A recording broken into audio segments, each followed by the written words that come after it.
사람이 만든 책보다 책이 만든 사람이 더 많습니다. 내비책방. 안녕하세요. 내비책방입니다. 오늘 소개해 드릴 책은 마약을 삼킨 나라, 대한민국. 조성남 지음, 출판사 21세기 북스입니다. 중독이 일상이 된 시대, 마약 없는 내일을 위한 기록. 마약, 우리 사회의 시한폭탄이 되다.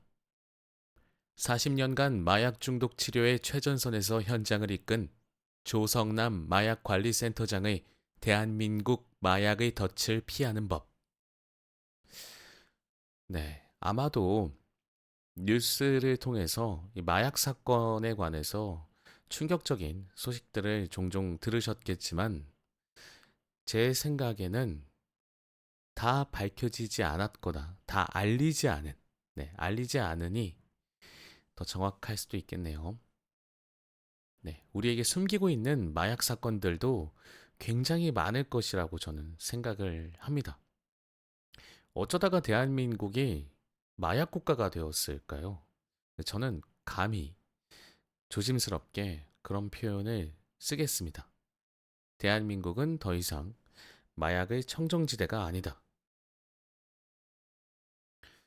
전 개인적으로 마약을 싫어할 뿐만 아니라 굉장히 혐오하고 또 마약에 대해서 분노합니다. 마약을 공급하고 마약을 판매하는 사람들도 나쁘고 그것에 현혹돼서 마약에 중독되어 버리는 사람들도 어, 조금 도움의 손길이 있을 수 있으면 좋겠다. 그런 생각을 합니다. 마약은 정신을 완전히 스스로 망쳐버리는 행위라고 생각을 합니다. 마약 때문에 국가 하나가 완전히 더 이상 돌이킬 수 없을 지경으로 망가져버리는 경우들도 있지 않았습니까? 자, 오늘은 조금은 자극적일 수도 있지만 사실 이 책을 가져온 이유는 자극을 위해서가 아니라 경각심을 위해서입니다. 어느 정도의 상황에 우리가 놓여 있는지, 과연 뉴스로만 접하는 그 정보들이 우리가 믿는 전부인지 제 생각엔 아닐 거라고 생각하기 때문에 오늘 이 책을 통해서 함께 알아보는 시간 가졌으면 좋겠습니다. 자, 목차부터 소개합니다. 프롤로그. 더 늦기 전에 우리가 알아야 할 중독의 모든 것. 요새는 마약뿐만 아니라 도파민 중독, 무슨 중독 너무나 많이 있죠. 중독의 세상에서 살고 있다라는 말이 어, 너무 와닿습니다. 1부. 대한민국이 심상치 않다. 마약류 중독의 실태. 1장. 마약의 유혹과 덫. 2장. 마약과의 전쟁. 3장. 마약은 어떻게 분류되는가? 4장. 마약류 정책의 모든 것. 2부. 모르면 죽고 알면 사는 약물과 동물. 중독의 이해. 1장. 건강한 습관은 있어도 건강한 중독은 없다. 습관은 그렇죠. 네, 중독은 표현 자체가 부정적인 것 같습니다. 2장. 단 한 번의 경험이 뇌를 지배한다. 굉장히 무서운 말입니다. 오늘은 이 2장을 한번 소개해드려 보면 어떨까 하네요. 일단 2장에는 책갈피를 조금 끼워두고 자, 3장. 뇌를 파괴하는 악마의 약물. 4장. 중독. 얼마나 더 망가져야 끝이 날까? 3부. 끊을 수 있는 중독의 고리. 재활과 치료. 1장. 국가 시스템은 제대로 작동하고 있을까? 2장. 효과적 치료와 예방을 위한 원칙과 단계. 3장. 일상 회복을 위한 인정, 그리고 변화. 스스로 인정을 해야 네, 그 다음 단계로 갈 수 있겠죠. 치료도 그렇고 뭐 보살핌도 그렇고 극복도 네, 인정부터 시작이 될 수 있겠죠. 4장 성숙한 미래를 만들어가는 치료 공동체. 사부 마약 청정국과 공화국의 변곡점에서. 자, 마약 청정국 혹은 마약 공화국의 변곡점에서 온전한 회복. 1장 위기의 순간은 언제든 찾아온다. 2장 악마의 유혹으로부터 나를 지키는 힘. 3장 어둠을 뚫고 다시 꽃을 피울 시간. 4장 함께할 때 더 빛나는 공동체의 힘. 자, 이렇게 네, 구성이 되어 있습니다. 마지막엔 주요 키워드를 정리해둔 부분이 있네요. 저는 오늘 단 한 번의 경험이 뇌를 지배한다. 네, 2부의 2장과 1부의 1장을 한번 소개해드려 보면 어떨까 합니다. 마약의 유혹과 덫이라는 부분인데 이 두 부분을 소개해드려 보도록 하겠습니다. 자, 그러면 프롤로그부터 들어가 보죠. 프롤로그. 더 늦기 전에 우리가 알아야 할 중독의 모든 것. 중독자들은 어떤 사람들인가? 무서운 사람들인가? 불쌍한 사람들인가? 두려워해야 하는 사람들인가? 내가 만난 중독자들은 모두가 안타까운 사람들이었다. 전부가 다 자신이 원하는 삶을 살아가지 못하고 있었다. 중독이라고 느낄 때는 너무나 늦어 있었다. 모든 것을 잃고서야 자신이 중독자임을 깨닫는 것이다. 조금만 더 일찍 알았더라도, 조금만 더 일찍 치료받았어도, 자신의 문제를 누군가와 절실하게 이야기라도 나누었다면 결말은 달랐을 것이다. 나는 37년 전 군대 제대 후 첫 직장인 법무부 치료감호소에서 처음으로 약물 중독자를 만났다. 그는 필로폰 중독으로 향정신성 의약품 관리법 위반과 사기죄로 치료 감호를 받았다. 사업에 실패하고 가정 불화까지 겹치자 좌절감 속에서 자포자기하는 심정으로 처음 접한 필로폰이 어떻게 그의 인생을 지배해왔는지를 자세하게 알 수 있었다. 또한 필로폰에 취해 정신병적인 상태에서 자식을 살해한 중독자를 만나 그의 끔찍한 불행이 단 한 번의 필로폰 사용으로 시작되었다는 것도 알게 되었다. 와, 이건 정말 끔찍한 사건이네요. 약에 취한 상태에서 자식을 살해한 중독자라. 네, 너무 무섭지 않나요? 그들과 만날수록 그들의 불행한 삶이 너무나 안타까웠고 그들에게는 내가 마지막 보루라는 생각이 들었다. 자기가 좋아서 마약을 한 건데 뭐가 불쌍하고 안타깝냐고 말할 수도 있다. 아, 이런 분들이 더러 계시죠. 본인이 원해서 한 건데 왜 우리가 그들을 동정해야 하냐? 왜 우리가 세금까지 내가면서 그 사람들을 치료해줘야 하냐? 뭐 그런 여론이나 의견들이 종종 있죠.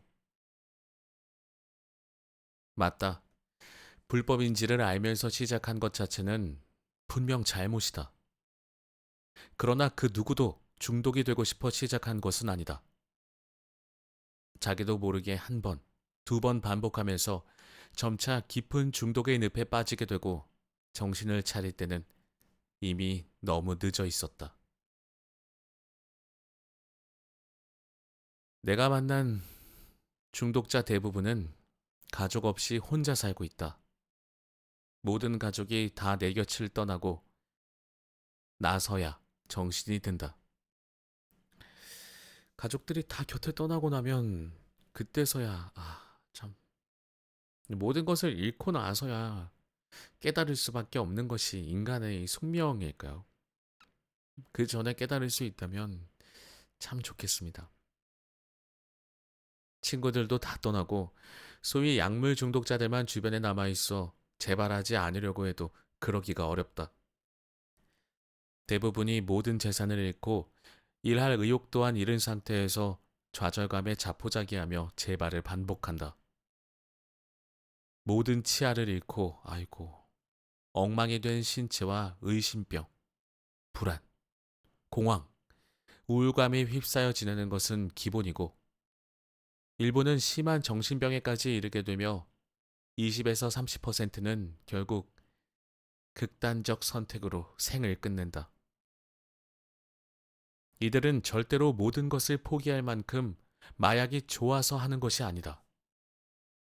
결국에는 울면서 어쩔 수 없이 마약을 하게 된다.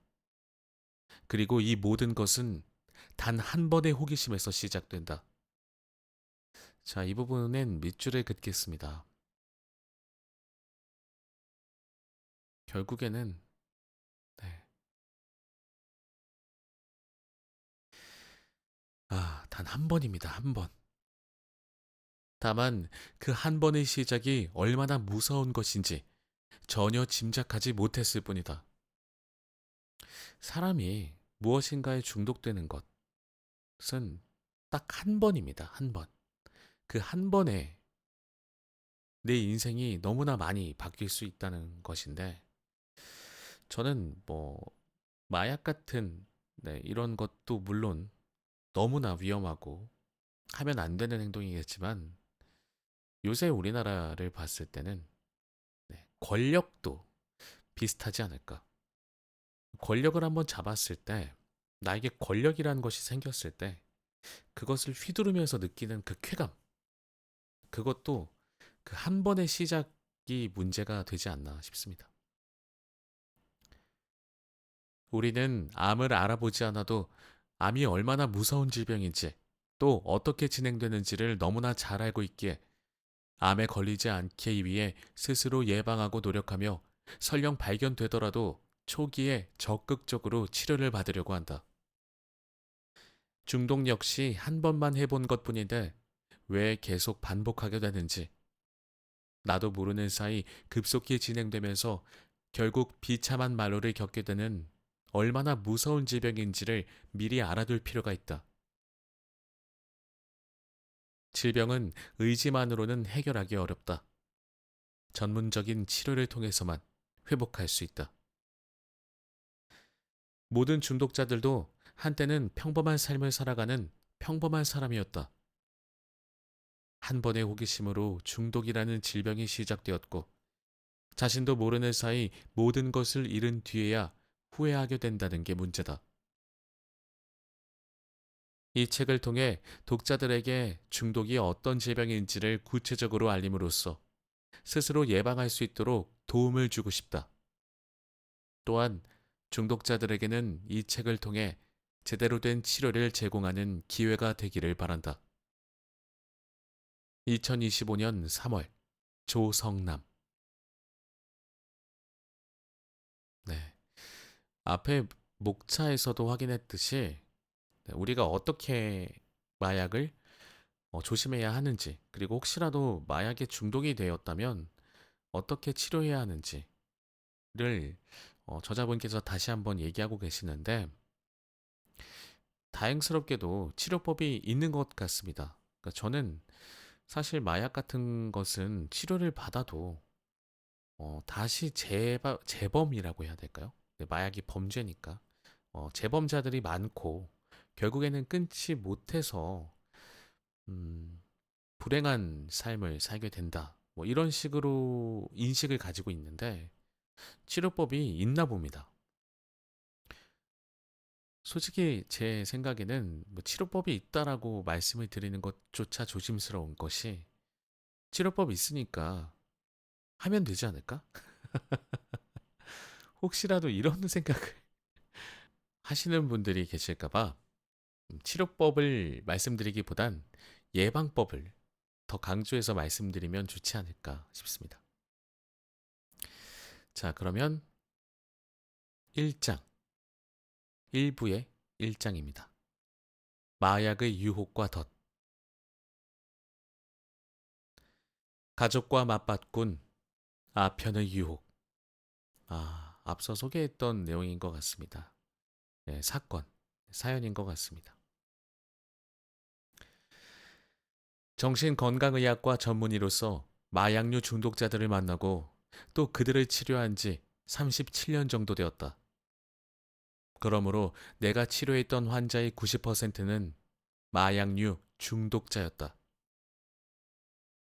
나의 이런 경험과 임상을 토대로 우리나라 마약류 중독의 실제 상황이 어떠한지 살펴보고 또 그에 따른 어떤 제도가 있는지 알아볼 것이다.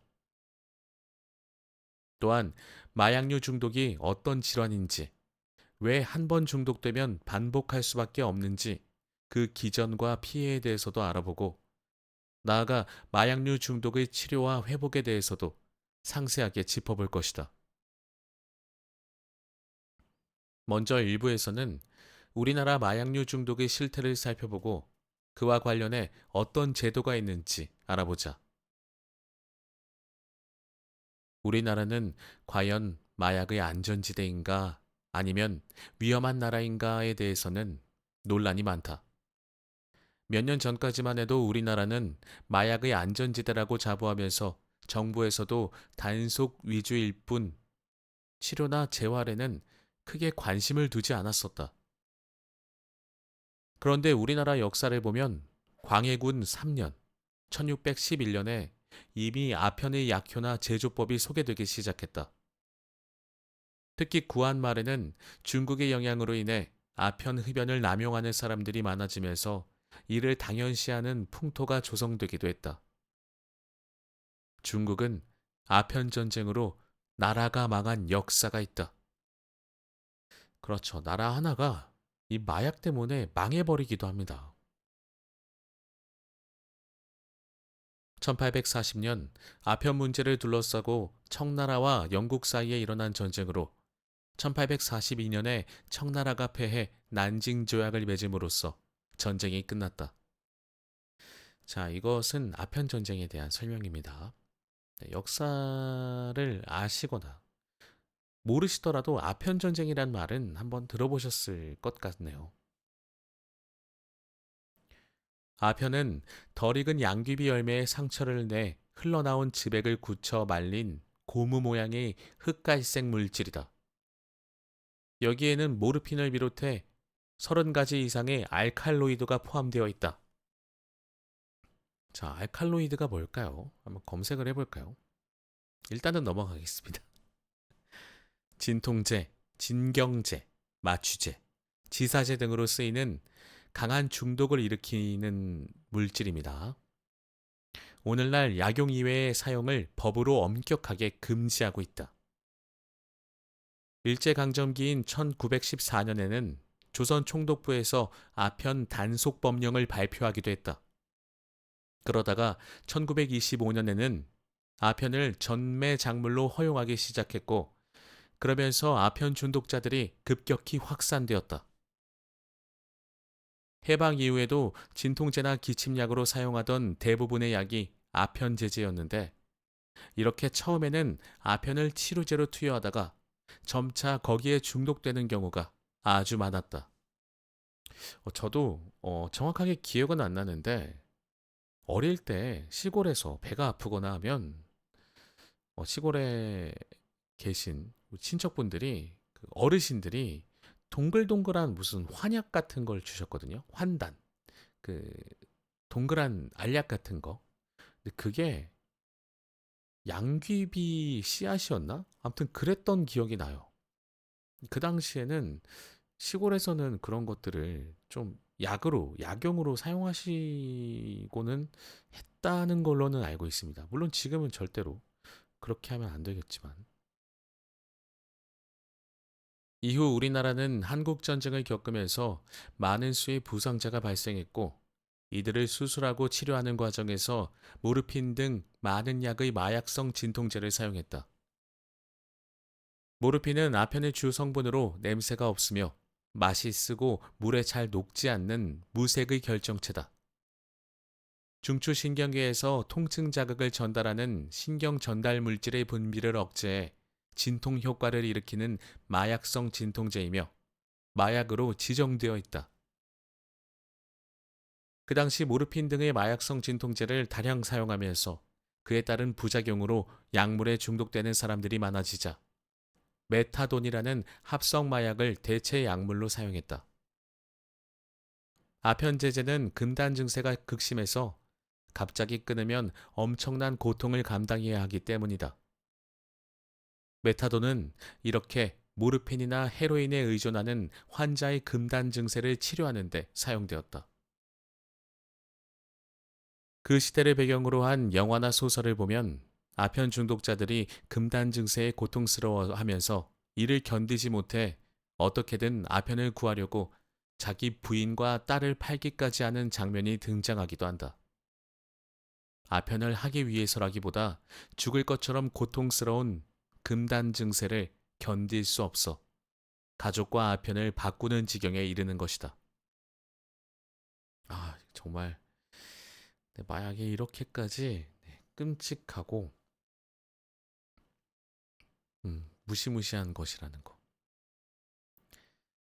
금단 증세가 이토록 심하다 보니 아편 중독을 치료하기 위해서는 한순간에 완전히 끊는 게 아니라 합성 마약으로 대체 서서히 끊어나가는 방식을 선택한다.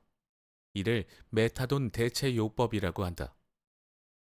실제로 우리나라에서도 1960년대에 아편 중독 환자를 상대로 메타돈을 사용했다. 그런데 합성이기는 해도 메타돈 역시 마약이다 보니 나중에는 합성 마약인 이 메타돈에 중독된 사람들이 또 많아지는 부작용이 나타났다. 결국 메타돈 역시 금지하기 시작했다. 마약을 치료하려고 했더니 또 이거를 또 사용해서 여기에 또 중독이 돼버려. 이렇게 무섭습니다. 네, 이렇게 무서워요. 자, 그 다음 내용으로는 대마초가 젊음의 상징이라고 하는 절이 있습니다. 히피 문화가 우리나라에 1970년대부터 들어오기 시작했대요. 네, 그렇게 되면서 이번에는 대마가 확산됐다고 합니다. 정말. 어떻게 참 안 될까요? 네, 이 마약 문제는, 이거 어떻게 안 될까요? 큰일 난다. 그 다음 절에는 프로포폴, 의료용 마약의 남용이 있습니다. 그러니까 이렇게 생각하면 되겠네요. 마약은 원래 진통제 역할을 하던 물질인데 이 물질의 부작용은 중추신경계를 영향을 끼치다 보니까 그것에 중독이 된다라는 것이겠죠. 그리고 마약이 가져오는 부작용 중에 뭐 환각 효과라든지 뭐 이상한 뭐 도파민이 막 분출되는 그런 효과라든지 그런 것들 때문에 통증을 줄이려고 쓰던 마약이 이제는 안 좋은 부분, 오히려 부작용을 더 사람들이 따라가기 시작하는 환각이나 도파민 이런 것에 중독이 되면서 마약을 복용하기 시작하고 한 번에 시도했다가 계속해서 할 수밖에 없는 중독 증상과 또 하지 않으면 겪게 되는 고통, 통증 때문에 마약을 끊을 수가 없게 되는 그런 안 좋은 상황으로 계속해서 끝이 없이 떨어지는 것 같습니다. 이 프로포폴에 관한 이야기는 굉장히 많이 나오죠. 뉴스에서도.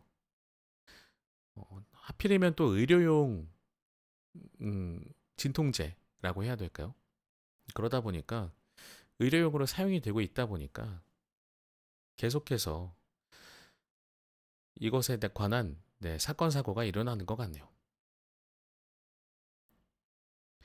자, 다음 소개해드릴 목차로 바로 넘어가겠습니다. 근데 이거 읽으면서도 되게 기분이 안 좋네요.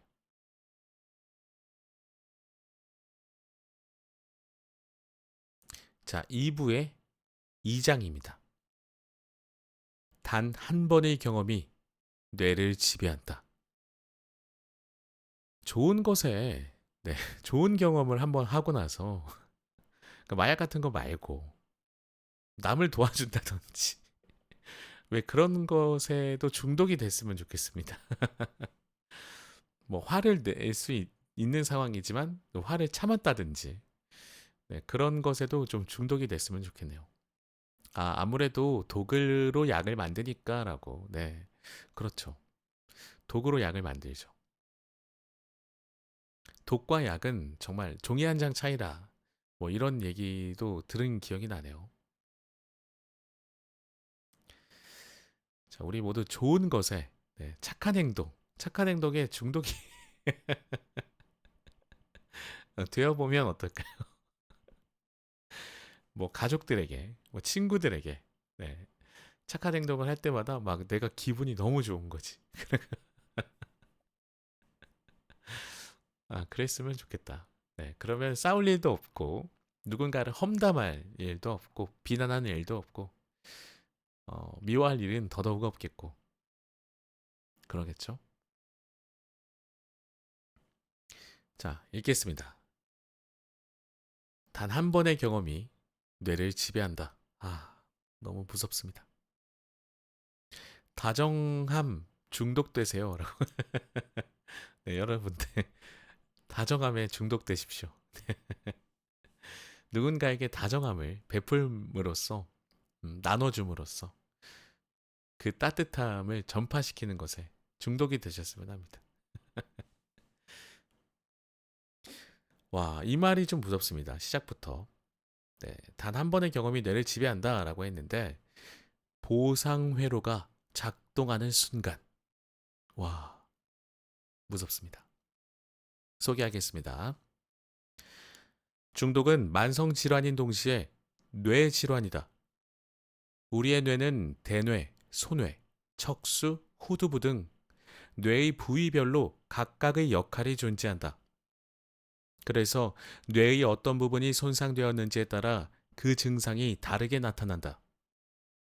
그중 보상회로라는 게 있는데 이 보상회로에 도파민이 증가하면 기분이 좋아진다. 그래서 한 번 그런 경험을 하고 나면 또 하고 싶어진다. 이렇게 도파민이 증가하면 이를 반복적으로 하게 함으로써 기분이 좋아지고 일상생활에서 느끼는 즐거움이나 기쁨, 쾌감이나 행복감, 보람 등의 긍정적인 감정을 만들어주는 게 바로 보상회로의 역할이다.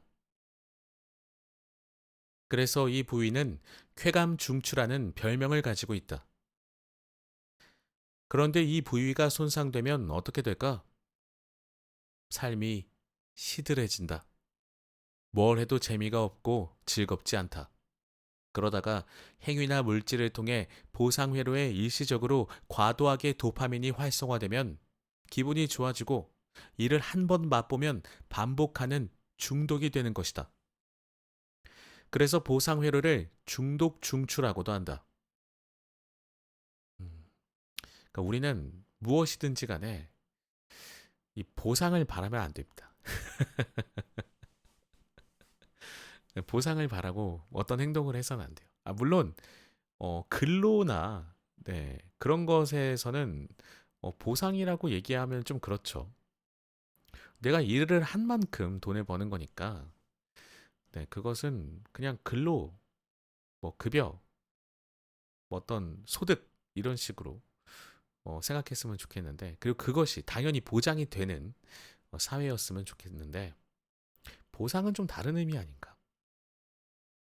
잘 모르겠네요. 중독은 그것이 행위 중독이든 물질 중독이든 보상회로의 도파민을 과도하게 높이는 작용을 한다. 그렇기 때문에 중독이 되면 도파민이 과도하게 높아져 평상시에 느끼지 못한 새롭고 강렬한 뭔가를 느끼게 된다. 한 번 그런 경험을 하고 나면 한 번 더 라는 유혹을 이기지 못하고 반복하게 되어 결국 중독에 이른다. 한 번 더, 한 번. 아, 씁쓸합니다. 네. 인간의 뇌는 계속 그런가 봐요. 이것이 중독이라는 질환의 특징이다.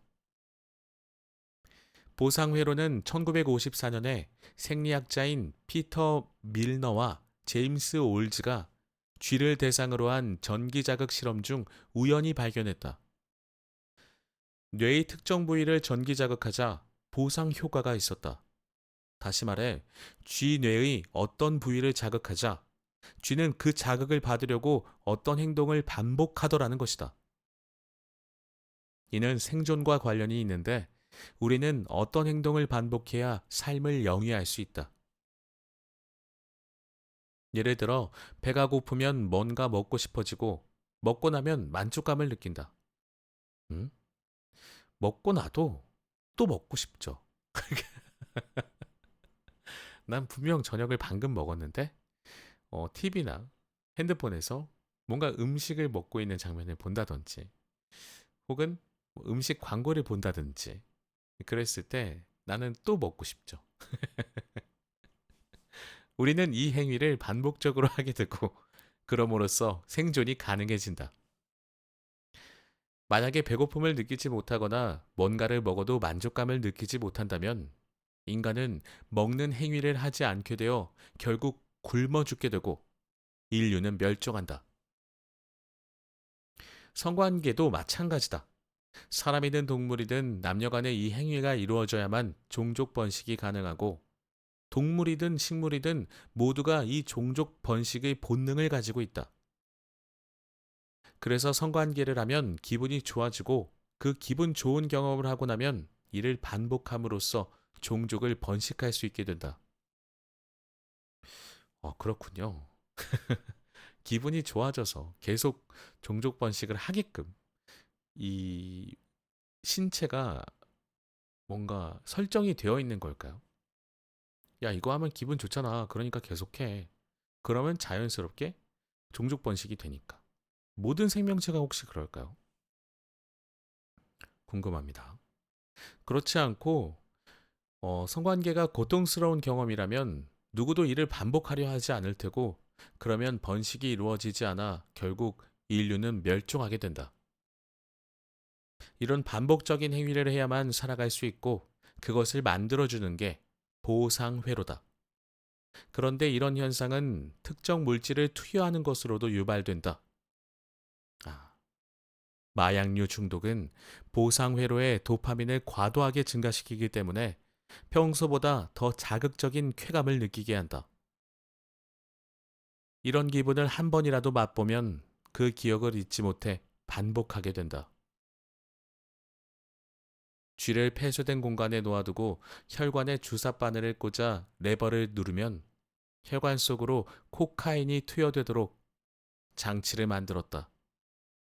폐쇄관 공간을 우연히 돌아다니던 쥐가 레버를 누르게 되고 혈관 속으로 코카인이 투여되었고 코카인이 혈액을 타고 뇌에 도달하자 쥐는 기분이 좋아졌다. 우연히 이 경험을 하게 된 쥐는 반복해서 레버를 눌렀다. 실험에 의하면 이 쥐는 먹지도 자지도 않고 계속해서 레버를 눌렀고 그러다가 결국 죽었다. 이게 인간에게만 효과가 있는 것이 아니라 동물들에게도 효과가 있나 보네요. 그런데 쥐의 혈관에 주사를 놓고 한 실험이다 보니 혈액을 타고 전신을 돌던 약물이 뇌의 어느 부위에 도달해 기분을 좋게 만드는지 알 수 없었다. 그래서 연구자들은 쥐 뇌의 여러 부위에 각각 코카인을 투여해 보았다. 그 결과 그림에서처럼 측좌핵과 복측 피계 영역에 약물을 투여하자 쥐는 즉각적으로 반응을 보였고 그것을 유지하려고 이후로도 반복해서 레버를 눌렀다. 자, 전전두엽의 피질과 측좌핵, 복측 피계 영역이라는 곳이 있는데 저는 뭐 이런 것에 관한 지식이 없어서 잘은 모르겠습니다만 이 전전두엽 피질이라는 말에서 전두엽이 손상이 되면 사람이 감정에도 문제가 생긴다. 뭐 그런 얘기를 들어본 적이 있는 것 같거든요. 만약에 이 약물이 전두엽에 영향을 미친다면 사람이 정말 이상해질 수도 있겠구나라는 생각이 문득 드네요. 전두엽에 문제가 생겼을 때 이상이 생긴다라고 하면 전전두엽 피질에도 네, 영향을 미치니까 전두엽과 가깝기 때문에 분명 이상이 생기지 않을까? 뭐 그런 생각이 좀 들어서 네, 무섭습니다. 이번에는 그곳에서 몇 밀리미터 옆에 코카인을 투여해 보았다. 그러자 쥐는 레버를 누르지 않았다. 그곳이 쥐의 기분에 직접 영향을 주지는 않은 것이다. 연구자들은 이 실험을 통해 뇌에는 기분을 좋게 하는 부분이 따로 존재한다는 것을 알아냈다. 아, 그렇게 되네요, 또 이게. 기분을 좋게 하는 뇌의 영역이 네, 특별하게 존재한다. 어느 한 부분에. 그것을 또 알게 된 연구 성과네요. 측좌핵과 복측 피계 영역의 도파민이 증가하면 기분이 좋아진다. 그래서 이 보상 회로를 쾌감 중추 또는 중독 중추라고 이야기한다. 아, 참. 이번 책은 뭐 경각심을 좀 갖고자 소개를 하게 되었지만 읽으면서도 기분이 내내 좋지 않습니다. 기분이 계속 좋지 않은 책은 정말 오랜만인 것 같아요. 하지만 이 책을 통해서 누군가에겐 도움이 될 거라는 생각도 드네요. 음. 자, 이 2부의 나머지 절들의 제목을 좀 살펴보면 마약의 두 얼굴. 네. 두 얼굴이라는 것은 기분이 좋게 하는 것 같지만 결국에는 몸에 엄청나게 안 좋은 영향을 끼칠 것이라는 것. 물론 정신적으로도 네, 영향을 미칠 것이라는 것이고 뇌세포의 파괴, 뇌세포까지 파괴한다고 합니다. 그래도 해야 할까요, 이것을? 왜 하는 것일까요, 도대체? 네, 책의 내용은 이쯤에서 좀 네, 마무리를 하겠습니다. 그리고 이 책은 인생 명강 시리즈거든요. 그래서 우리가 삶을 살아가면서 한 번쯤은 꼭 들어봤음직한, 들어봄직한 그런 인생의 강의들을 모아둔 시리즈이기 때문에 꼭 한번 읽어보시기를 추천을 드립니다. 오늘의 소개를 좀 마무리하면서 제가 마약에 대해서 어떤 생각을 했었냐면 어떤 다큐멘터리를 예전에 봤었는데 뭐 코카잎으로 만드는 코카인이죠. 네. 그 마약은 코카잎이 들어갔으니까 뭐 천연이다. 자연에서 온 것이니까 인간에게 뭐 덜 해로울 것이다. 뭐 이런 이야기를 하시는 분들도 계시더라고요. 근데 코카인 만드는 과정을 제가 다큐에서 봤는데 그 코카인 만들 때 시멘트를 섞어요. 그러니까 그게 이해가 되시나요? 시멘트를 섞더라고요. 시멘트가 뭘로 만들어지죠? 온갖 화학 물질이잖아요. 그것을 사용한단 말이죠. 그러니까 코카잎이 더 이상 문제가 아니에요, 이제. 그 정도면 코카잎도 문제지만 시멘트를 섞는다니까요. 만들 때. 근데 그게 자연에서 와서 건강하대. 어떤 사람들이. 이해가 안 되는 어떻게 만드는지는 알면서 얘기하는 걸까? 뭐 그런 생각을 해본 적이 있습니다. 여러분들 네. 예전부터 어르신들이 하시는 얘기가 있죠. 하지 말라는 건 안 하는 게 좋습니다. 네, 하지 말라는 건 안 해야 됩니다. 네, 하지 말고 진짜 한 번이라도 하지 말고 네, 멀리 하시고 주위에 얼마나 또 행복을 느낄 수 있는 수단들이 많이 있습니까? 누군가를 칭찬하고 누군가를 응원하고 격려하고 위험이라든지 어려움에 처한 사람들을 한 번쯤 도와주고 그럴 때 정말 긍정적인 기운과 함께 행복감까지 느낄 수 있어요. 저도 잘 못하기 때문에 계속 그렇게 살으셔라 라고는 말씀 못 드리겠습니다만 뭐 저부터 잘해야죠. 그런 거 한 번씩 하면서 살면 네 설마 이것보다는 더 좋지 않겠습니까? 이 마약보다. 네, 그러길 바랍니다. 자, 오늘의 책 소개는 여기까지 하겠습니다. 들어주신 모든 분들 항상 감사드리고 요새 업로드가 좀 늦어졌습니다. 왜 그러냐면 제가 가진 컴퓨터가 말썽을 자꾸 부려요. 컴퓨터 연식도 오래됐고 그래서 네, 좀 힘이 들었습니다. 제가 고치느라고. 지금도 고쳐졌다라고는 말씀을 못 드리겠는데 또 어느 순간 업로드가 끊길 수 있습니다. 이 점 양해 좀 부탁드리겠습니다. 네, 형편이 좀 좋아지면 네, 컴퓨터를 좀 바꾸도록 하겠습니다. 네, 저는 다음 시간에도 재미있고 유익한 책으로 찾아뵙겠습니다. 항상 건강하시고요. 우리 모두 네, 하지 말라는 건 하지 맙시다. 감사합니다.